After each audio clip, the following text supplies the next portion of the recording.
Okay, good afternoon, everyone. Thanks for coming to the IOP for this pop-up, our last speakers event for the winter quarter, Iran in the Balance. We're very lucky to have four experts with us today to unpack this. Next to me here in the room is retired Admiral John Kirby, director of the Institute of Politics and a former Pentagon spokesman. On Zoom, we have Jason Rezaian, an Iranian-American journalist at the Washington Post and author of Prisoner, My 544 Days in an Iranian prison. Israeli journalist Emmanuelle Elbaz-Phelps. She is joining us from Tel Aviv tonight. And Justin Logan, Director of Defense and Foreign Policy Studies at the Cato Institute in Washington. So welcome to all of our guests. Thank you for your time today. We will leave the last quarter of this event or so of this conversation for students in the room. So as you listen to the event, think of your questions because we will get to them. We will plow through those quickly so we can get as many as we can at the bottom of the event. So just to catch everyone up, last weekend, the United States and Israel began launching strikes against Iran, which has now included sinking an Iranian warship with a torpedo, which is the first time that has happened since World War II. All of this setting off a series of retaliations from Iran across the Middle East, resulting in thousands of deaths and casualties, with U.S. troops among them, a massive disruption to shipping, particularly in the Strait of Hormuz, which led to rising energy prices globally. European countries are now accelerating their deployments of military assets in the Middle East, and there's just general regional instability. So President Trump told Congress this week in a letter, this is all happening in collective defense of our regional allies, including Israel. So I want to start with you, John, but I want to pose this question to everyone who's with us today on the Zoom and here. Is that what you understand to be the purpose and the goal of this mission?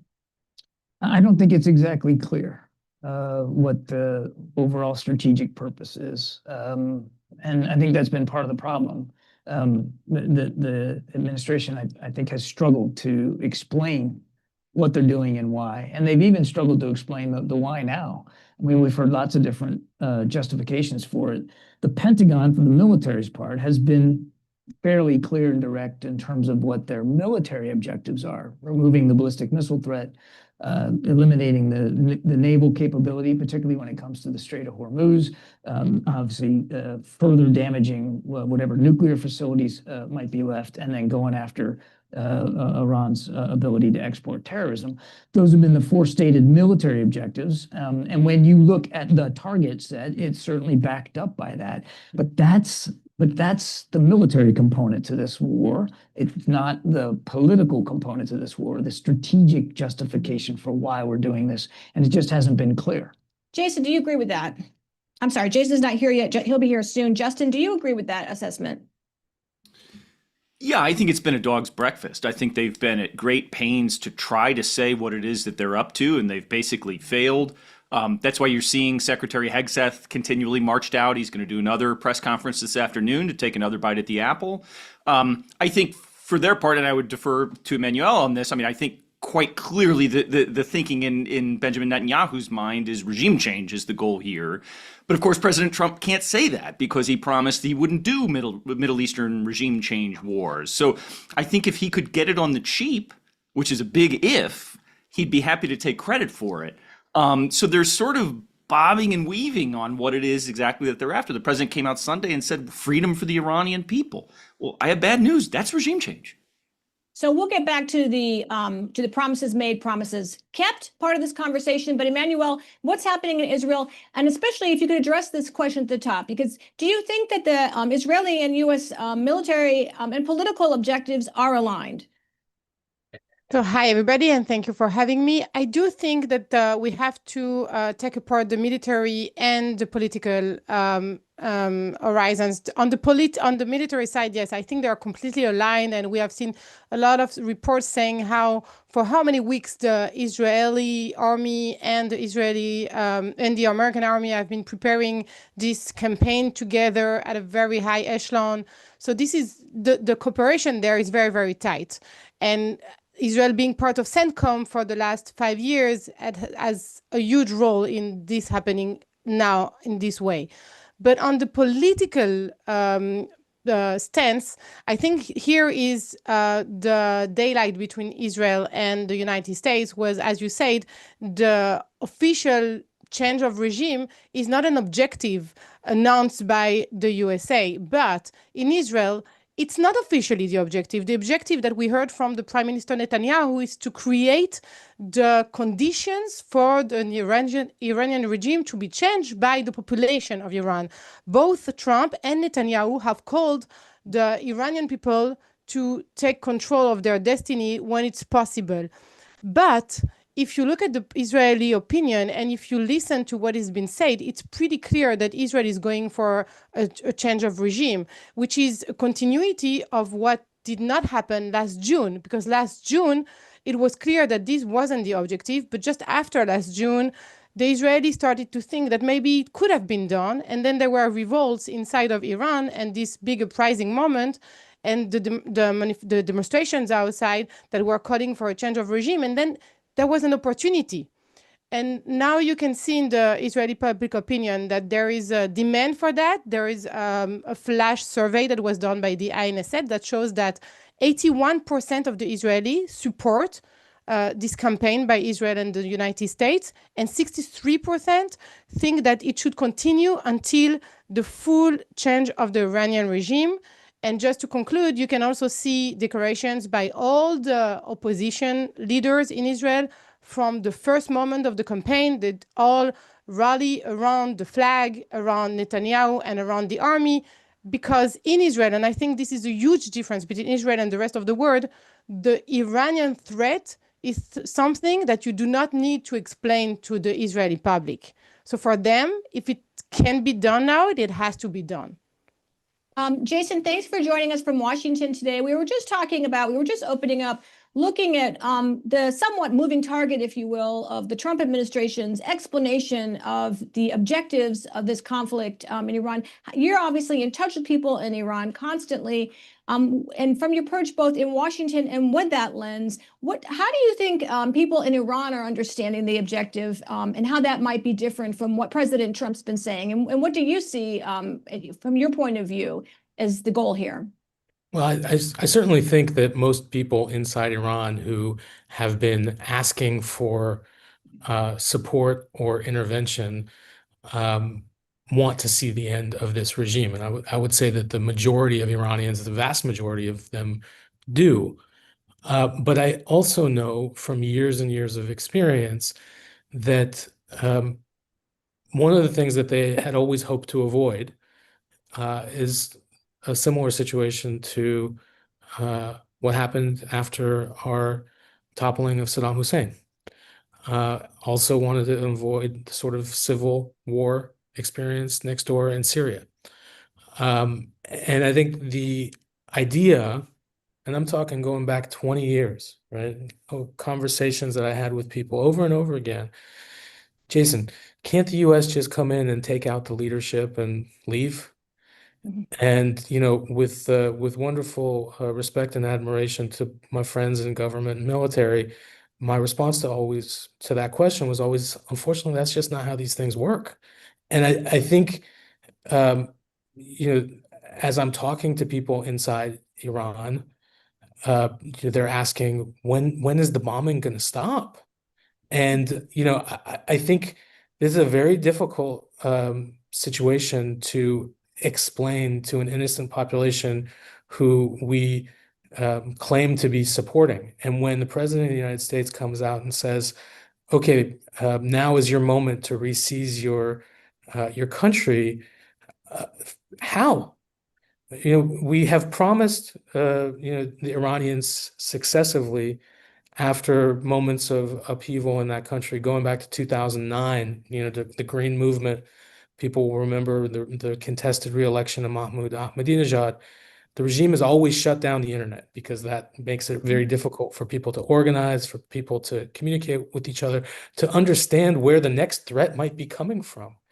And every time the United States of America says we are going to ensure that this never happens again, and every time they get knocked offline again, right now they are in a situation where bombs are raining down on their heads, and there is a still active system in control of that country that's heavily armed, right? That has made it very clear to them that if they come out of their homes, to protest the government or show any joy over the killing of the leadership, they are subject to arrest and worse. I just don't see how it is that we are supporting these people right now. And I think that's the question that most people have. And I want to return to some more what next steps there. And I think it's interesting that you are doing a callback to the war in Iraq, which probably 98% of people in this room were either not born during that time or obviously have no memories of, but it is very important, even inclusive of now the involvement of the Kurds, right? But at that time, even though that is now looked back on as a very unpopular war, ill-conceived war, at that time, of course, George Bush did go to the UN. He did go to Congress. He did form a coalition. So that's very different from what we're seeing now. But I want to tie that back just for a second back to domestic politics, if I could, with you, Justin. We know part of President Trump's huge appeal to his base, and frankly, many people who voted for him, was the promise to stay out of theaters of war and international interventions generally. I know that there's a difference. There's always the locution, is this a war, is it not a war? But I mean, from where you're sitting at the Cato Institute, what is your candid observation about this moment? Yeah, I think there's a real reticence when it comes to the sort of America first, if you like, base.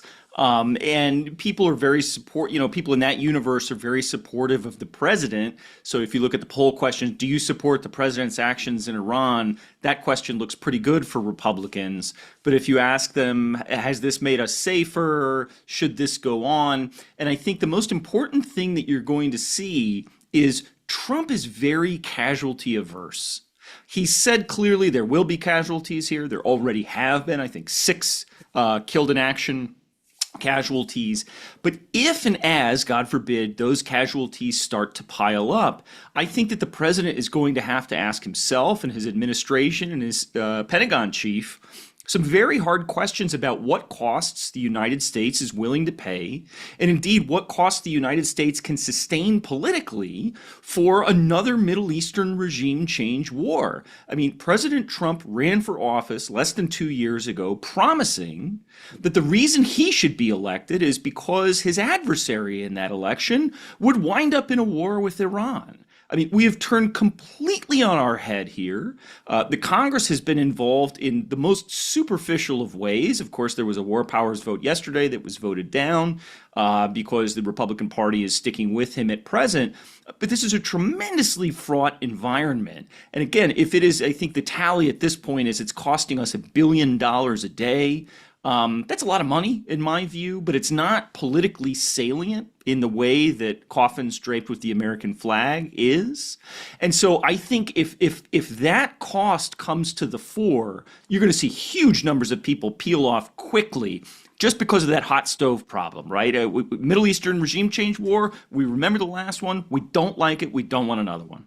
But is there a splintering at this point in the party? You're absolutely correct that Republicans in Congress have, after years of everyone braying about wanting to have war powers acts, stood behind him and chose not to do this at this moment. Even people like Lisa Murkowski and Susan Collins who've opposed him on other things. But what about the base voters? I mean, what about the leaders on the MAGA side of the ledger? I mean, do you see vast disappointment? There's quiet disappointment and there's public sort of anticipation, anxiety, I guess I'd rather say. Again, the question is whether he can skate out from this with relatively low costs or whether it spirals, as so many American conflicts have heretofore, and start racking up costs at exponential rates. And I certainly hope that a miracle happens and the United States extricates itself with some non-apocalyptic outcome inside Iran. But boy, would I bet the kids' college fund on it? I don't think so. Emmanuelle, does that resonate at all? You were interestingly pointing out the differences with domestic politics between Israel and the United States on this.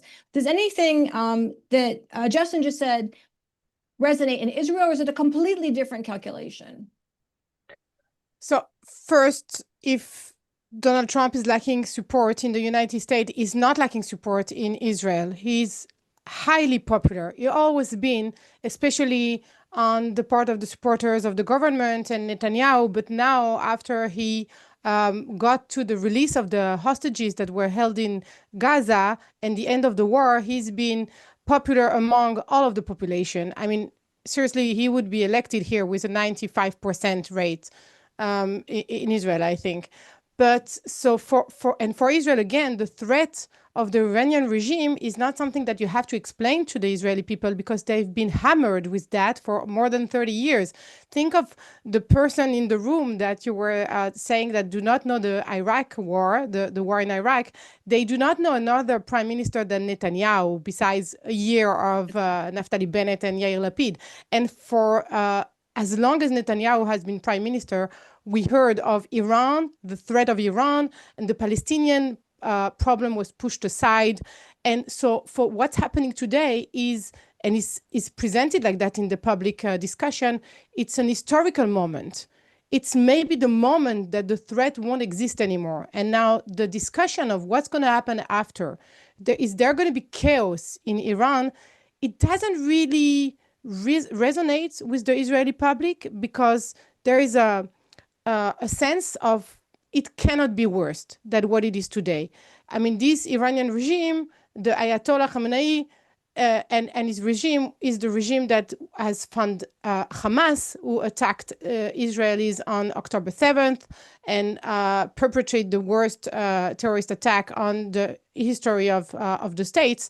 And this is the regime that built Hezbollah, who just joined the war a few days ago and is shooting rockets from Lebanon for the last days. And people have like 15 seconds to just find a shelter.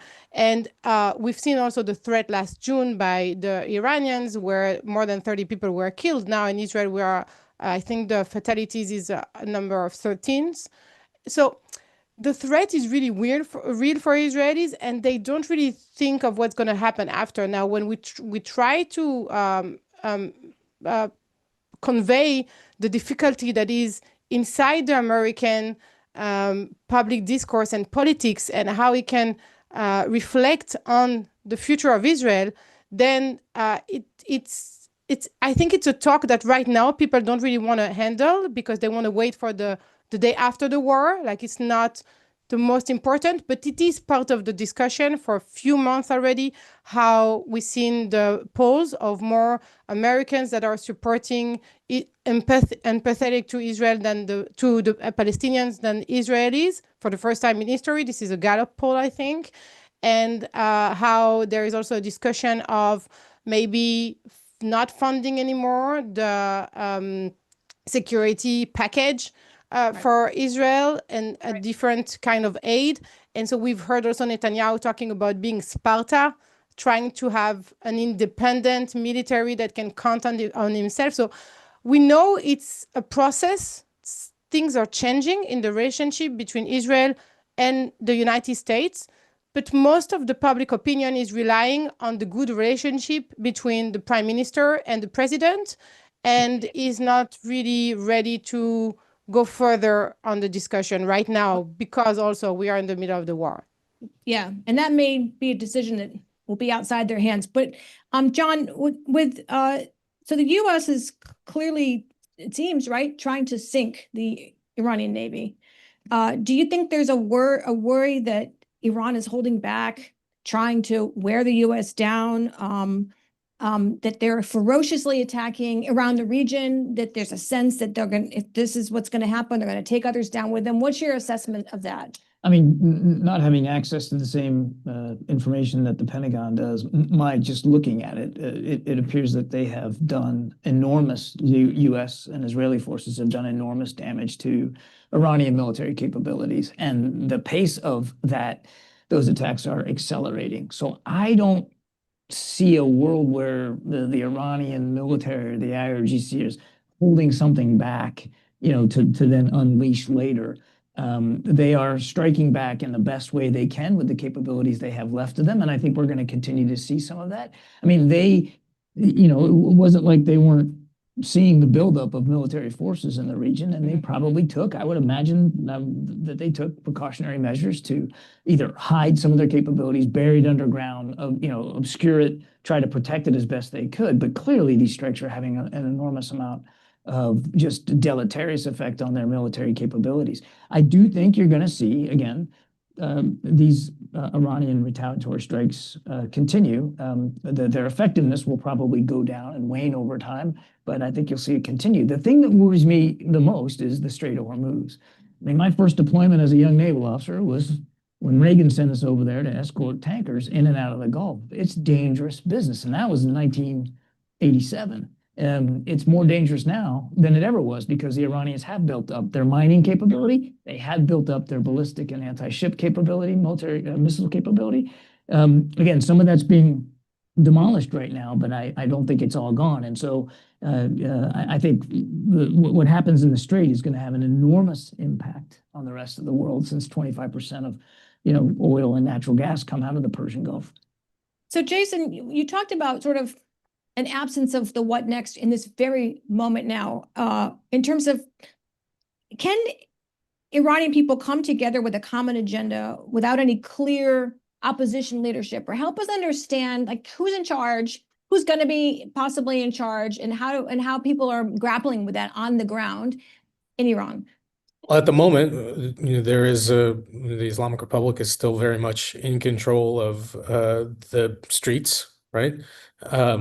Not the air, but the society, and it's a leadership council of three made up by the president and two clerics, one of whom runs the council that will ultimately potentially decide a successor supreme leader, and the other is the head of the judiciary. And to Emmanuelle's point that, folks in Israel and other places believe that it can't get any worse than Khamenei, I would argue that it can always get worse. And those were the same arguments that people made in 1979. Let's just get rid of the Shah and then we'll figure it out. And I think, the U.S. Had a role to play to support democratic opposition in exile here in the United States. I've been a part of helping ease the immigration of dozens of Iranian dissidents over the years coming to the U.S., and none of them end up in a situation where they can, credibly contribute to our understanding of Iran. So, this whole piece of the puzzle of what comes next and what are we doing and what have we done to foster a democratic transition if the regime falls. This is not a Democrat problem. This is not a Republican problem. This is a historical problem. We haven't done anything for that. I mean, we'd be lying to ourselves if we said that we've been supporting democracy in Iran. Actually, we've been doing the opposite. And, we've invested money in things like disinformation campaigns directed at Iran. Earlier, attempts to keep people online, I talked about that, have failed, right? We clearly haven't done anything right to support opposition. So I think that the notion of toppling a regime without actually spending time, energy, cultivating at least even a dialogue about what comes next is massively irresponsible. We have a perfect record in the United States of predicting the outcomes of wars. We get them all wrong. Vietnam, Iraq, Afghanistan, Libya, Syria.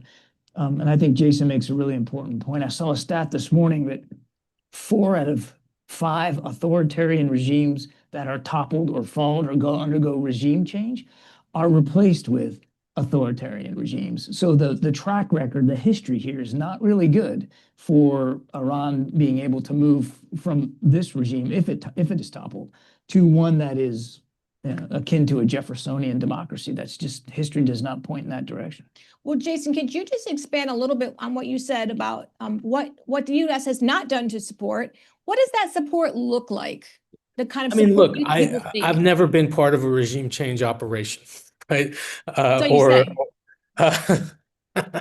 Or a transition to trying to take a country of 90 million people that's lived under a theocratic authoritarian state for half a century towards a freer future. What I do have is gosh, 15 years of experience of living and working in Iran, in that society, understanding the pressures that they face, the aspirations, the fears, the things that folks wanted. I think first and foremost, people anywhere in the world want a better living situation for their kids than the ones that they grew up with. Now, this current generation of Iranians has not been able to provide that, right? For a combination of reasons. One, obviously the mismanagement of their state, and two, really punitive sanctions on the economy that have served to undermine the democratic currents within that society. As you all know, when you institute the kind of sanctions we do on Iran, and have for the last 45 years, they disproportionately affect normal citizens, and people within those states take advantage of it, right? So I think we're starting from a bad position, right? The notion that everything, all of the punitive measures and isolation that we've inflicted on Iran over the years would lead to circumstances by which a smooth transition to something better could happen, as John points out, is not something that's ever really happened before. And this is a situation where I think we are doubly responsible and failing, because we have a massive Iranian diaspora living in the United States, over 1 million people. It's disproportionately one of the highest educated immigrant groups and one of the wealthiest immigrant groups. And yet, over a 50-year period of being in this country, we haven't done anything to organize politically, right? So I don't even think we have a clear sense among ourselves how we can help. And by the way, that was sort of the underlying thesis, right, of America First. We're not good at this. We're not good at regime changes. We're not good at, we've had disastrous loss of life and treasure here with our ventures abroad in the last 3 decades. No more. I would be curious, Justin and John both, if you think to some degree this was not a regime change as we know, but do you think to some degree Trump was high on his own supply after Venezuela and said, hey, that was cool. You know, we have really strong military. These capabilities are beyond what I even knew. Hey, let's check it out. Let's check out some version of this in Iran. Do you think that that's part of the calculation? I'll give Justin a chance to. Not only do I think it's part of the calculation, I used high on their own supply, I think, in an article this morning. So we're very much on the same I did not wavelength. plagiarize you. Yes. No, we're plagiarizing each other. I mean, there are a bunch of brutal facts here that the United States is normally at great pains to avoid. And one, with all due respect to Admiral Kirby's naval service, wars are won on land. Any Army guy is going to tell you that. And so the application of air power in pursuit of regime change or sort of magical political transformations that happen after that really doesn't have a lot of precedent.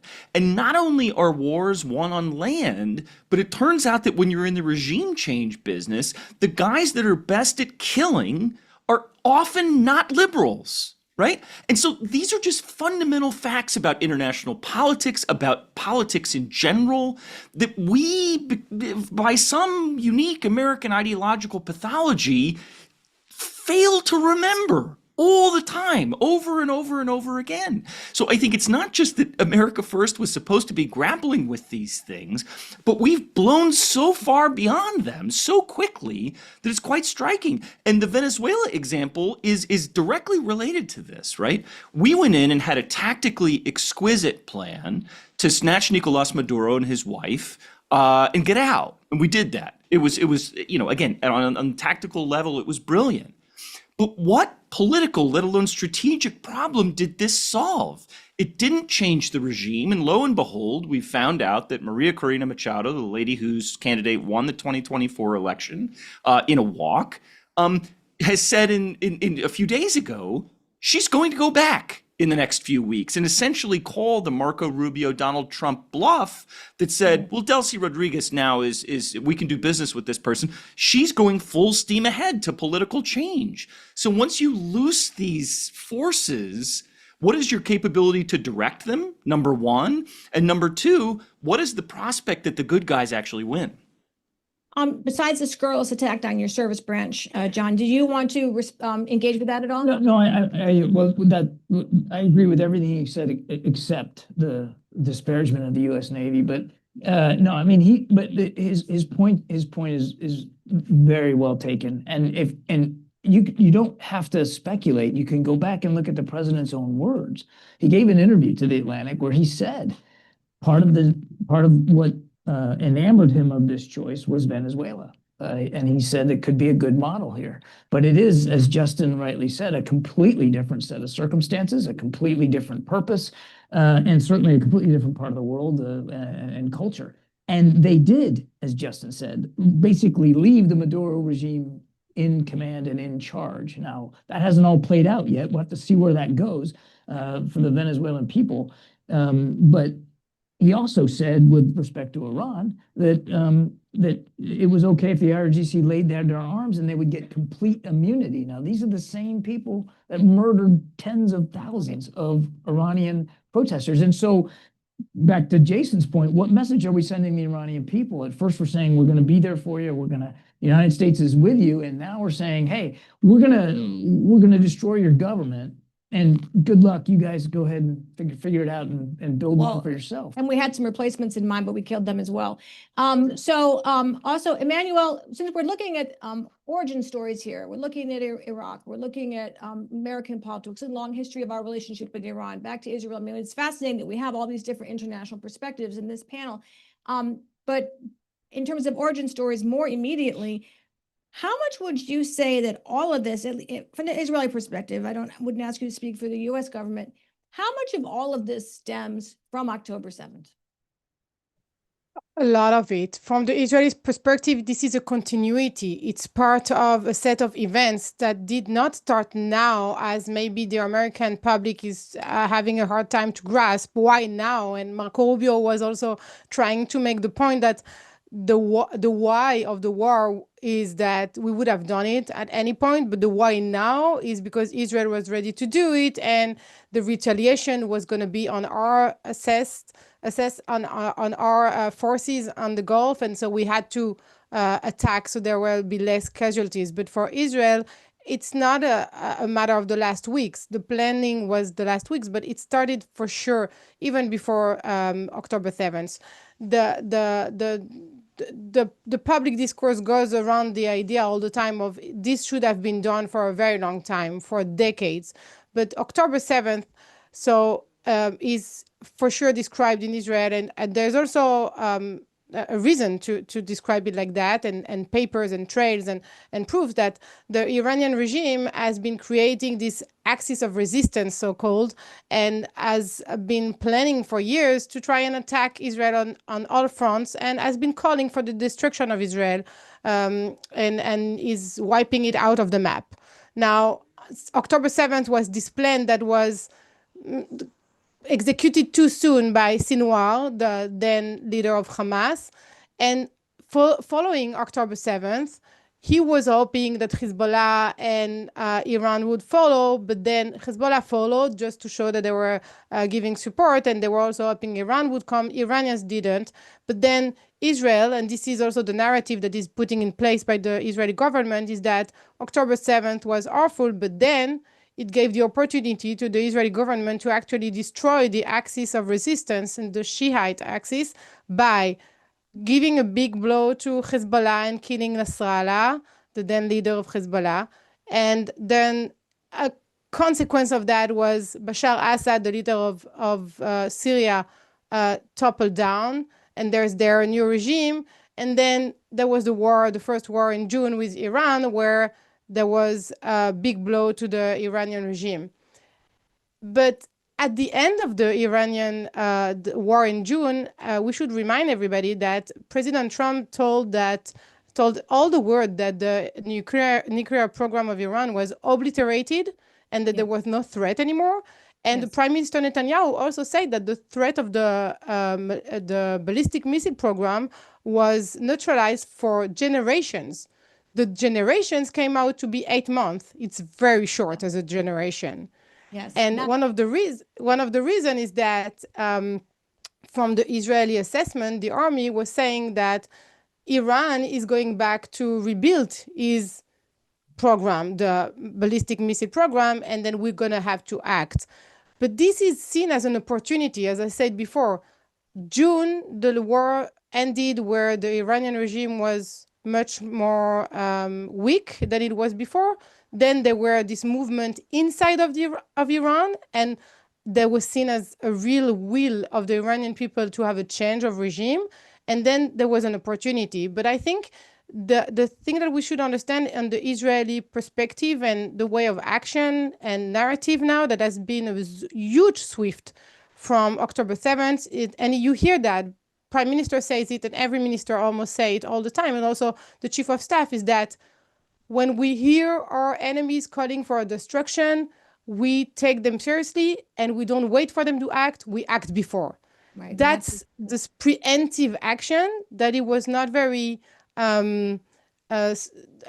specific to Netanyahu. Netanyahu was seen as the prime minister that would always hesitate to act and wait for somebody, like not taking a decision.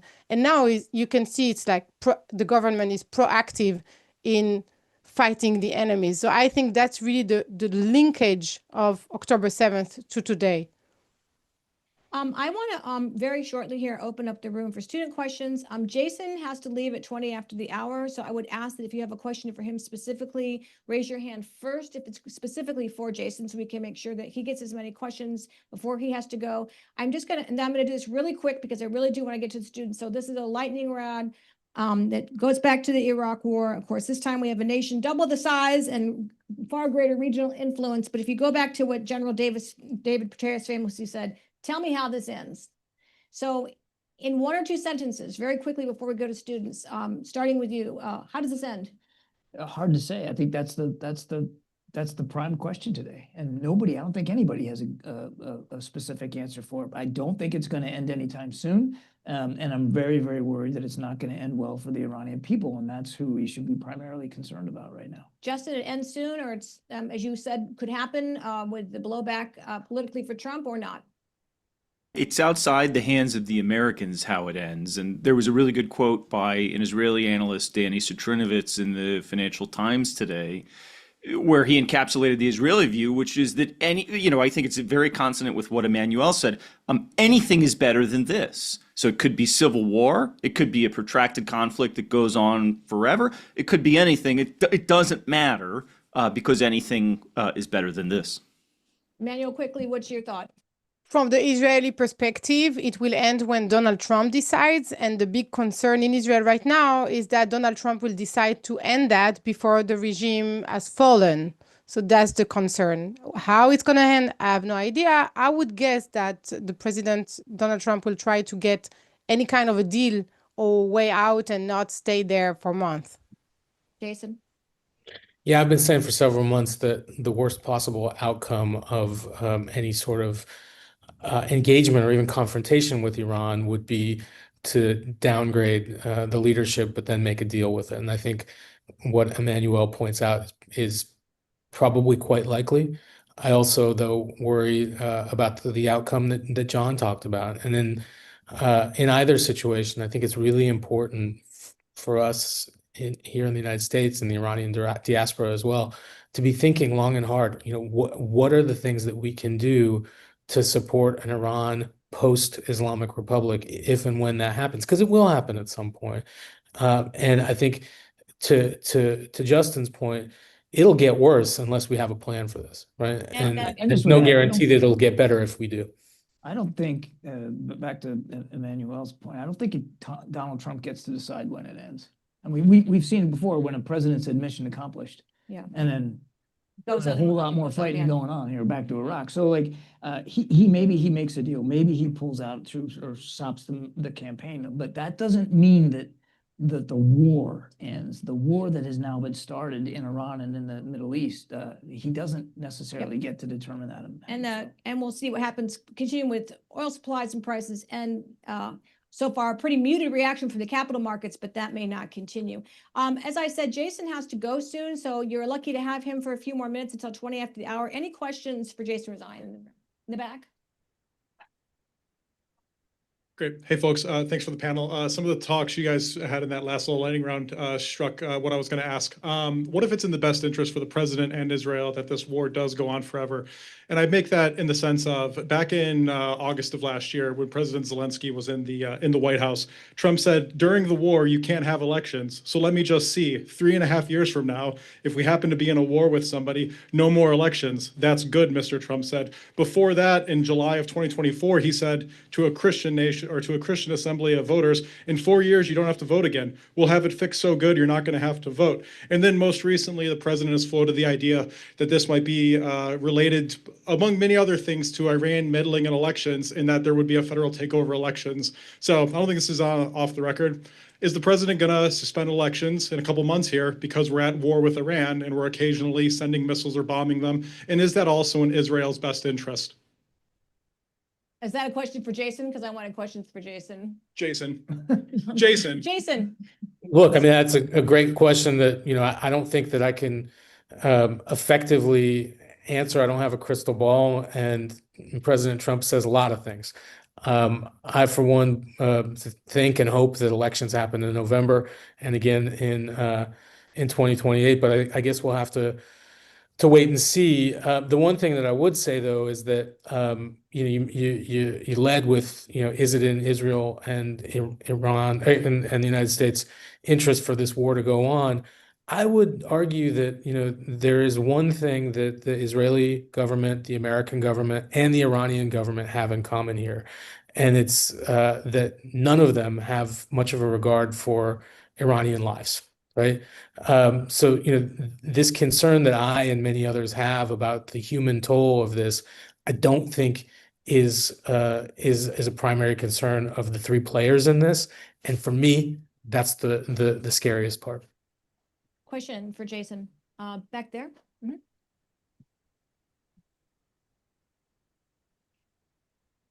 Hi, thank you all for being here.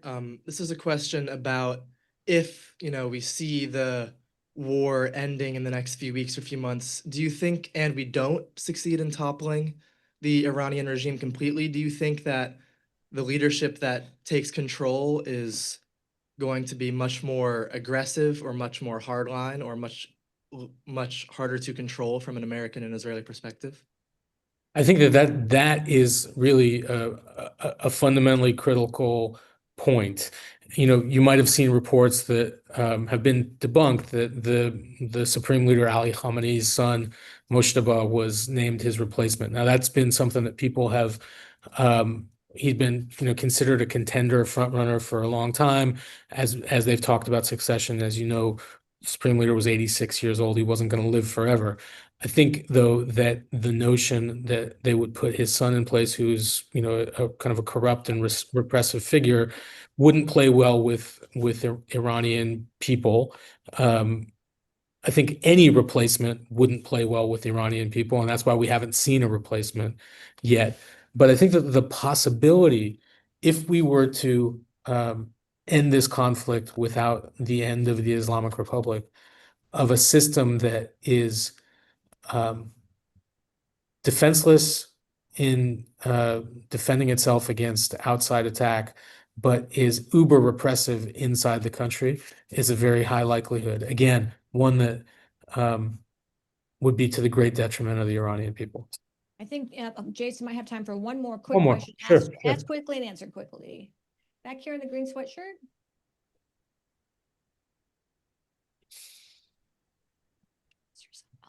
Oh, okay. Hi, my name is Sarah. I'm an MPP student here. I'm curious, so you talked earlier, or you levied the criticism that the United States really hasn't done much to lay the foundations for a successful democratic restructuring of the Iranian government. And so when you talk about, providing support to the Iranian-American community or to Iranians on the ground in Iran to lay the foundations for that kind of democratic transition, what are the kind of steps that you think could be taken now, given this shift in the status quo, to actually lay the kind of foundations that it seems like you advocate for?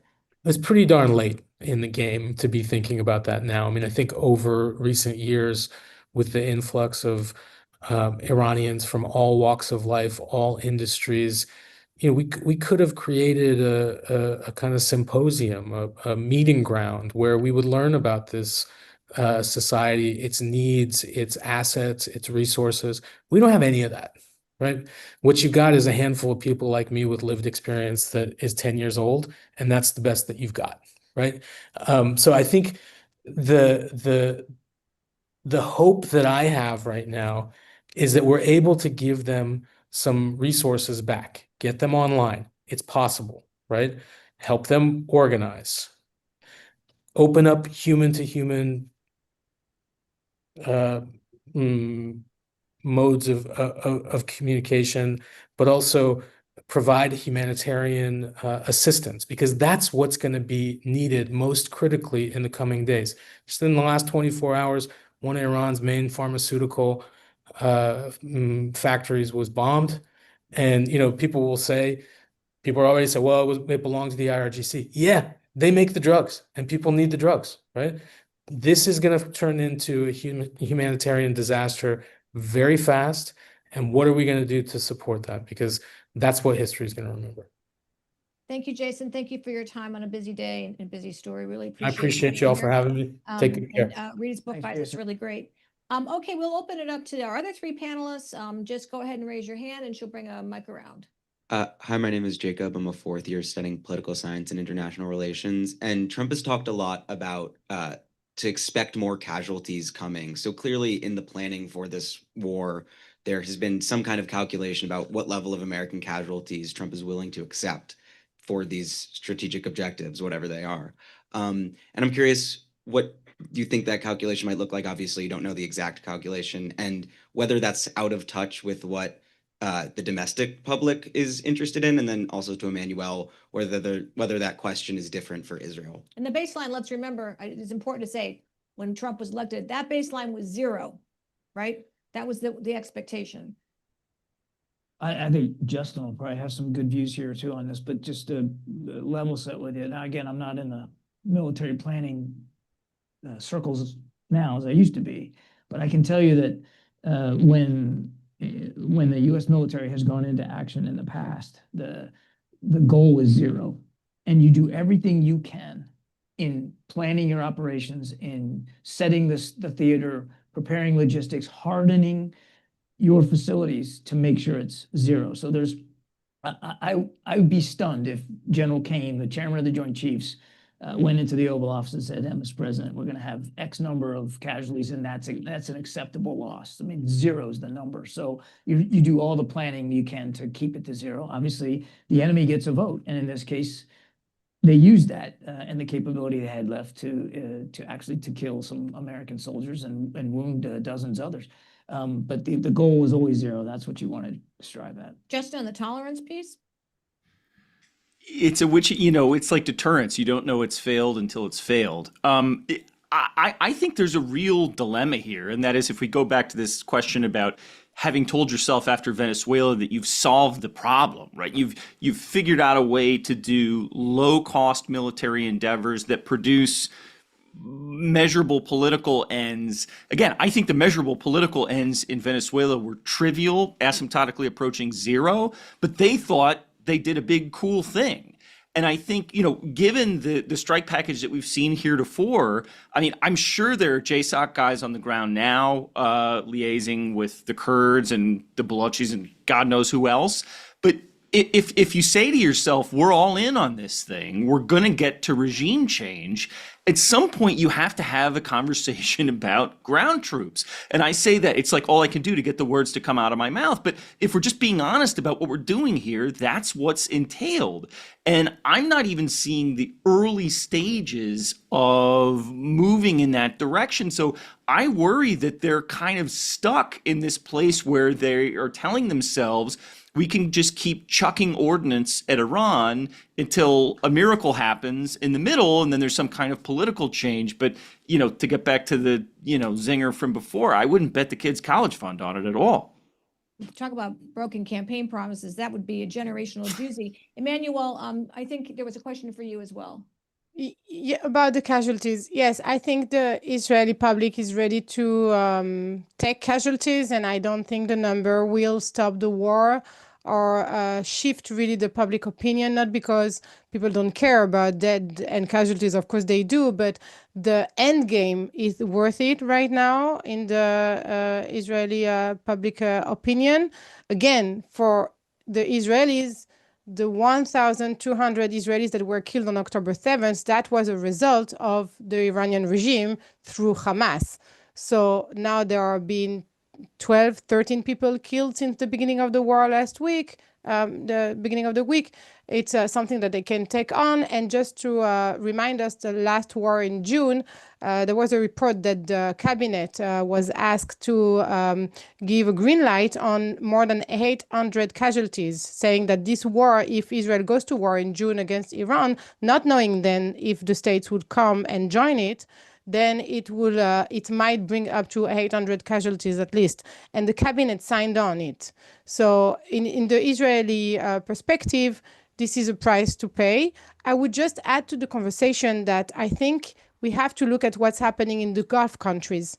The Gulf countries, they have been targeted by Iran, so they can also pressure the president of the United States.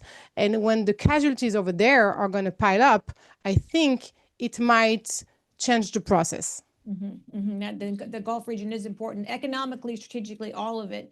Other questions for anyone? Sorry. Oh, go ahead, sir. Go ahead.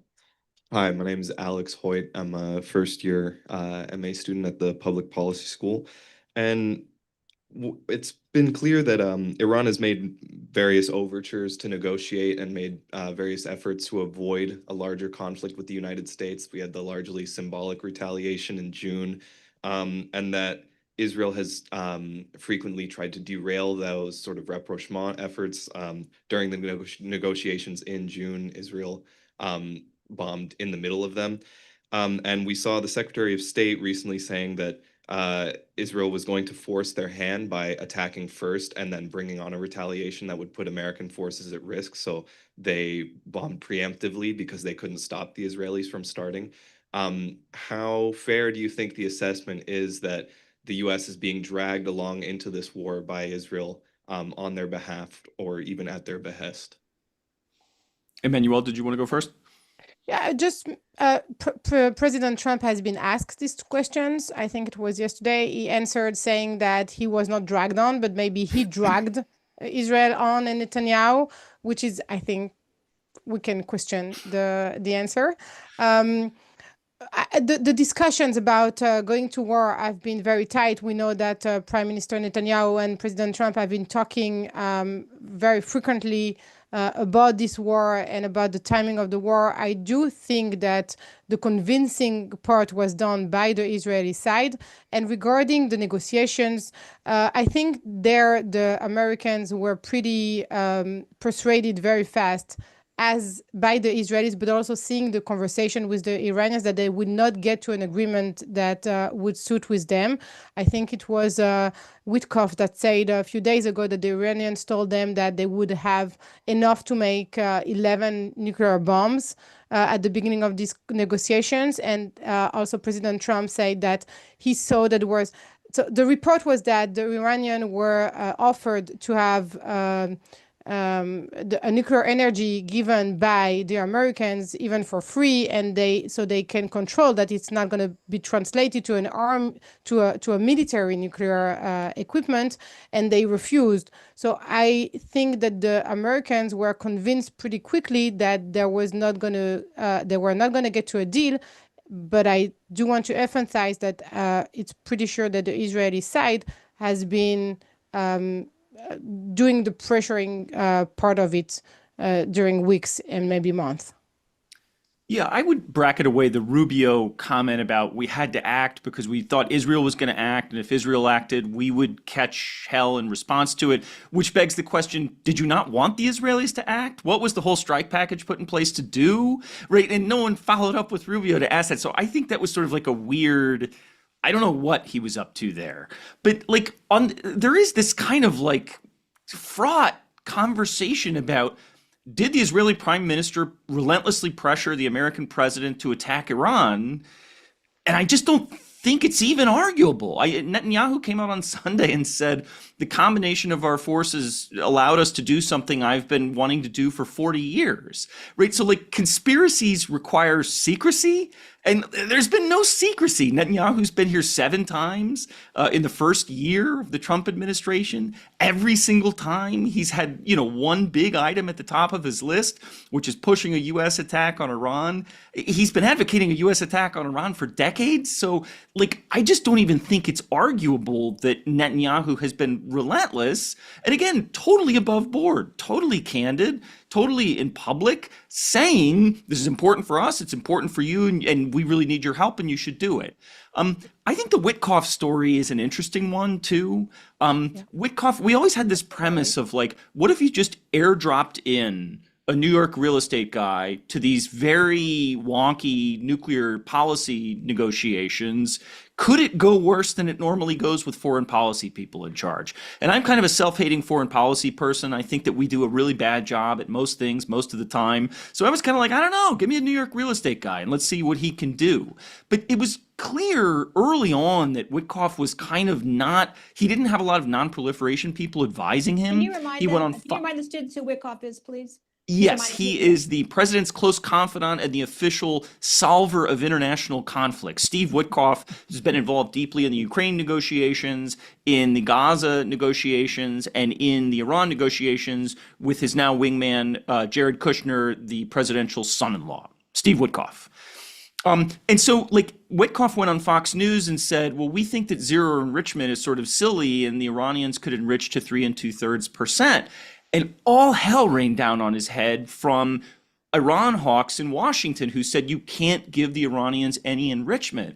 And it was kind of a weird thing to go on Fox News and say because Fox News is so hawkish on Iran and has been quite clearly so for a long time. And then within a week, he had walked that back and said, no, we're going to have zero enrichment in Iran.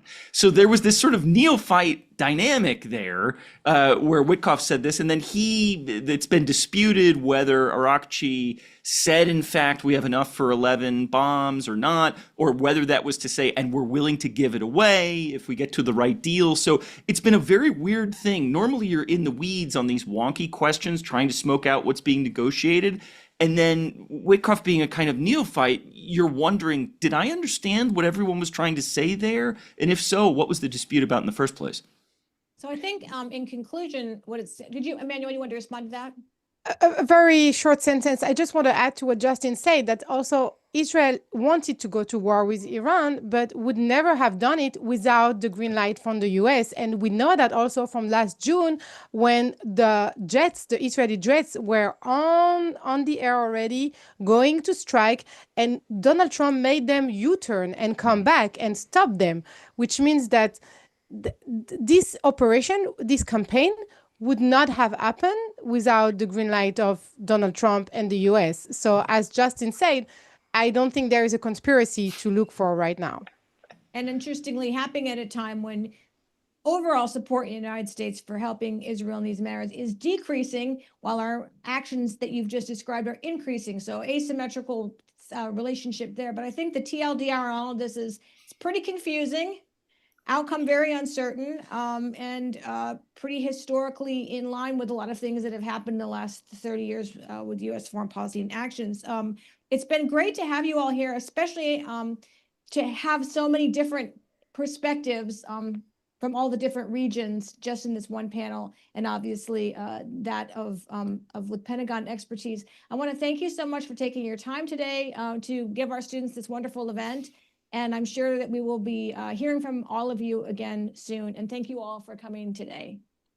Thank you very much.